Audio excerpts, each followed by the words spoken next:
Hi there. We're back at it again with our DJ interview. I've got DJ Raccoon with me. Tell us, tell us about your preparations for the Club Fin set that you did or will be doing.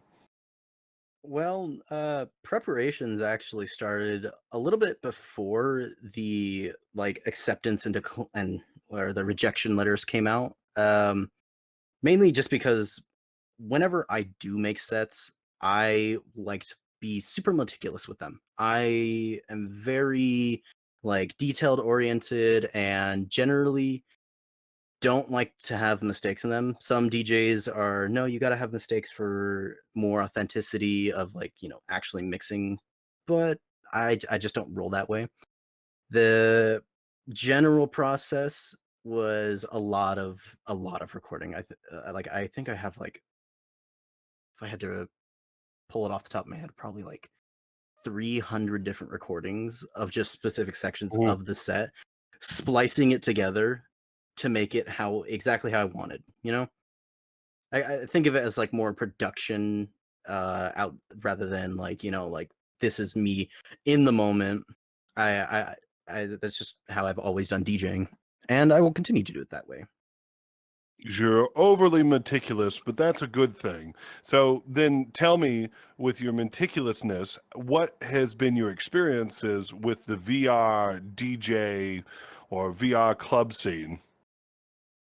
Um I can't well, actually I can. I feel like I don't play enough shows to have a broad scope of things because pop-ups. Pop-ups is one of the big things with VR DJing and all that. You'll always find a pop-up going on somewhere.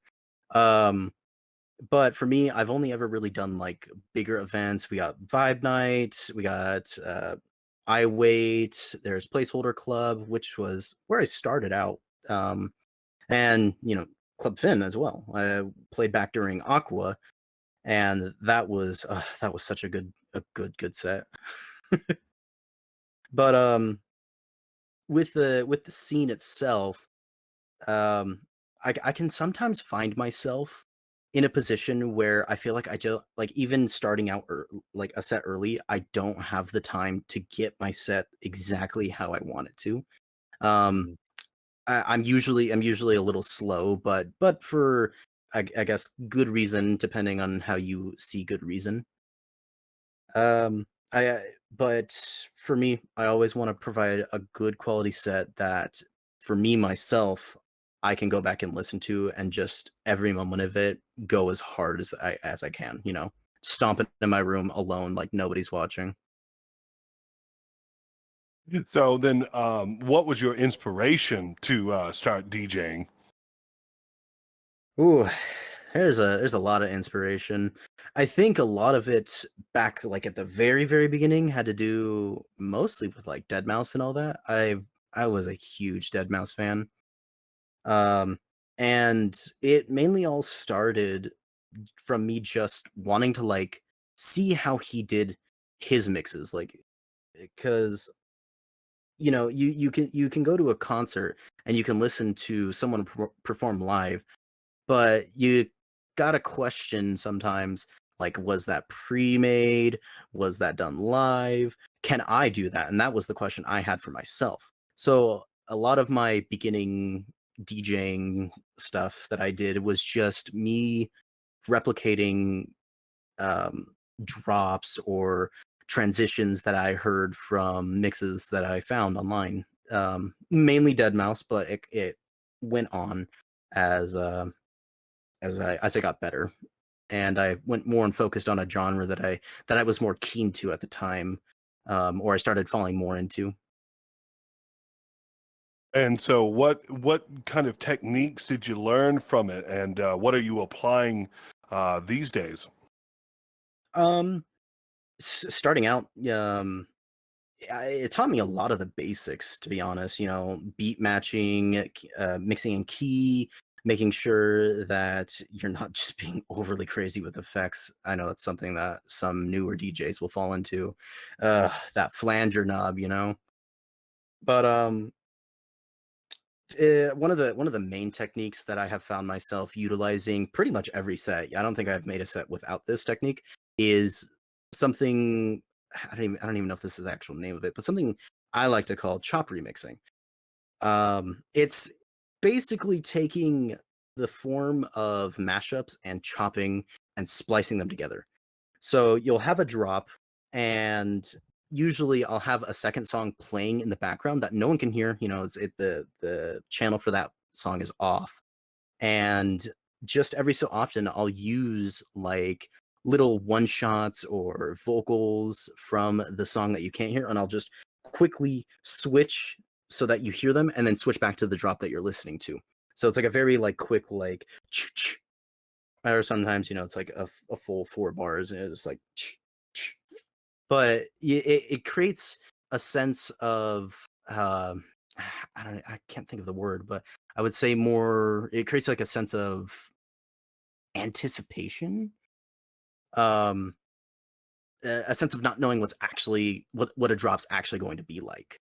um and something that I've been implementing more often now that I have access to 4 channels with my XDJ is 4 channel mixing, or more so combining 4 channel mixing with my chop remixing. I'll do a lot of like crazy chops right before I transition into an actual like just regular drop. Creates a lot of hype. I've been having a lot of fun with it. So, what hardware and software are you using to do these said things? Well, as of right now, I'm currently on a XDJ XZ Pioneer hardware, and I'm just using Record Box with that. I had initially started out with a Newmark Mix Track Platinum FX, and I was also on Serato with that as well. But when I moved into my when I moved on from my Newmark, I just went all the way and spent the money on a XDJ just so I could utilize a more professional setup, get familiar with something that I'd probably see in a club, like a pair of CDJs or something like that. So it just kind of like future proofing myself in a sense. Tell me, and I asked this question to everybody, and not everybody, everybody has a little bit of a different answer. But what are some things you think no one is talking about in this scene? Outside of VR, I don't really interact. So Twitter, I'll kind of like browse around, or I'll listen in VR as well and just see what people are talking about. And to be fair, I don't know if there is one thing that isn't being talked about enough in this scene, whether it be like how amazing the DJs can be, the audio visual people, lighting, the stuff that's being made for this scene. And then you have the other side of things like DJs should be getting paid, and it creates all this controversy and kind of malice talk against each other. It's I don't know. I feel like it could be a little more rationalized, but how you would rationalize it, that I'm not even sure about. It's a very touchy subject. Um, but yeah, the topics for the DJ scene they're switching constantly. There's not really one topic that sticks by on a day-to-day basis. This is my last question for the evening. What is a piece of advice you can give to someone looking to start DJing? Okay, I'm glad you specified start, because if it was just for generalized DJs, the, there's it's genre dependent, and even starting out, it's genre dependent. Um, I couldn't like speak for every genre out there. Every genre has their knacks, and I feel like saying you should learn beat matching or key, making sure you're mixing in key, or make sure you're keeping the energy like those are obvious. Every single genre has that, and that's just fundamentals. What I can do is I can give some advice for dubstep. Um, like with dubstep and experimental stuff, don't be afraid to get weird with it.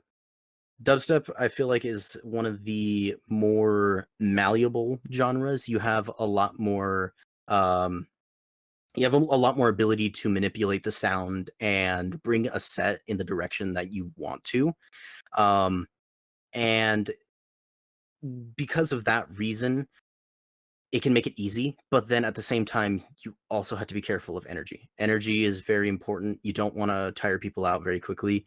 Bring in melodic stuff. Make sure that you're not constantly throwing four on the floor, screeching grind bass the entire time. I fell victim to that quite early on, and I came out of it. Um, but there are some people that I feel don't come out of it, and then they get discouraged, and that's the end of that. Thank you so much for coming out here and talking to me today. It's been a pleasure having you here, and I'm looking forward to your set at the Club FYNN this year. Absolutely, there will be Well, probing.